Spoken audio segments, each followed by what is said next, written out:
नमस्कार मित्रांनो. पाकिस्तान जो आपला दुश्मन आहे त्याला तर आपण बाहेर जाऊन ठोकलं, पण जे देशाच्या आतमध्ये पाकिस्तानच्या मानसिकतेचे लोक राहतात त्यांचं आपण काय करणार आहोत?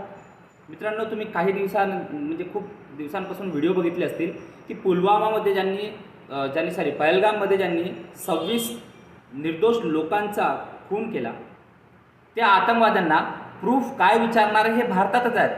हे भारतातले जे साप आहेत ह्या सापांना ओळखणं गरजेचं आहे. ह्या सापांना ओळखून त्यांना ठेचणं गरजेचं आहे. नाहीतर भारत बाहेर तर लढत राहील, पण आतमध्ये जे पाकिस्तानचे गद्दार बसलेले आहेत त्यांचं कसं? ते तर भारताला आतून कोरतील. 1947मध्ये एकदा देश वेगळा घेतला, परत देश विभाजन होण्याच्या मार्गावर आहे का? ह्या गोष्टीचा विचार आपल्याला असून सरकारला पण करणं गरजेचं आहे. ते आपणच व्यक्ती आहोत जे त्यांची इकॉनॉमी चालवत आहोत. तर ह्या गोष्टीचा थोडा विचार करा. जात पात वर्ण ह्या सगळ्या गोष्टी बाजूला ठेवा आणि एका गोष्टीसाठी सोबत या.